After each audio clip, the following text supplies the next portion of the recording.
Hello বন্ধুরা, কেমন আছো? আশা করি সবাই ভালো আছো, সুস্থ আছো। তো দেখো, আমাদের এখন ধানের কাজ চলছে, ধান কাটা চলছে। প্রচুর রোদ পড়েছে। এই দেখো, নন্দিনী বসে আছে। দেখো, হাই বন্ধুরা, চলে আসো তাড়াতাড়ি ঝটপট করে আমাদের ধান খেতে, একটু ধানটা হেল্প করে কেটে দেবে। এই দেখো বাচ্চা সবাই বসে আছে। এত গরম পড়ছে, ধানটা কাটতেই পারছি না। কাদের কাদের ধান কাটার সুবিধা। এই দেখো সবাই ধান কাটতে লেগে গেছে। দেখো, আমি বসে আছি, সবাই ধান কাটতে লেগে গেছে। তো বন্ধুরা দেখো, আমরা ধান কাটতে এসে এই 4 লাইন কাটছি। তো এখন আমরা একটু রেস্ট করতে বসছি। দেখো সবাই বসছে, এই যে দেখো সব নাস্তা করছে। এই দেখো বাচ্চা দাঁড়িয়ে আছে, বাচ্চার ঘাম টাম বাড়িয়ে অবস্থা খারাপ হয়ে গেছে। এই দেখো বাকি সবাই ধান কেটে নিচ্ছে। দেখো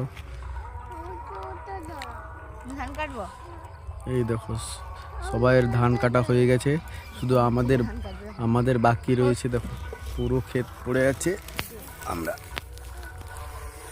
আমরা ধান কাটতে পারছি না। দেখো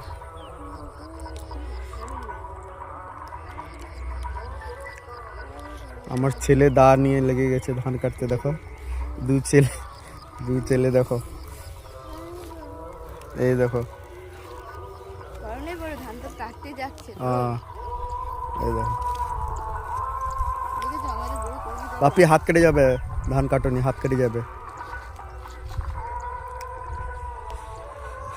তো বন্ধুরা, এখন কাদের কাদের ধান কাটার সিজন এসেছে সবাই কমেন্ট করে বলো। পাপি পারবে না ধান কাটতে, হাতে লেগে যাবে। দেখো আমার ছোট ছেলে বসে আছে, দেখো দা নিয়ে ধান কাটতে যাবে। নন্দিনী দেখো কি করছে, দেখো নাস্তা করছে।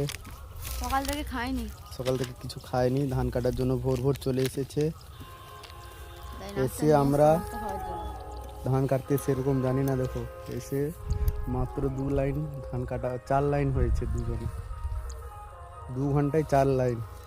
দেখো আমাদেরকে মেডেল দিবে। সবাই ধান কাটছে বাইরে। বাপি ধান কাটতে পারবে না, হাত কেটে যাবে।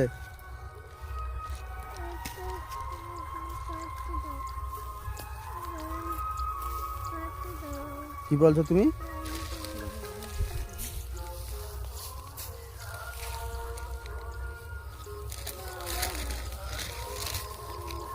বাপি হাত কেটে যাবে। এই দেখো আমার ছেলেকে না বলছি তবুও ধান কাটতে যাচ্ছে। দেখো বাপি হাত কেটে যাবে, তোমাকে বলছি না, রাখো। এই দেখো সবাই চাষ শুরু হয়ে গেছে, সবাই ধান কাটাকাটি করছে। দেখো সবাই মাঠে চলে এসেছে, কেউ আর ঘরে নেই। হ্যাঁ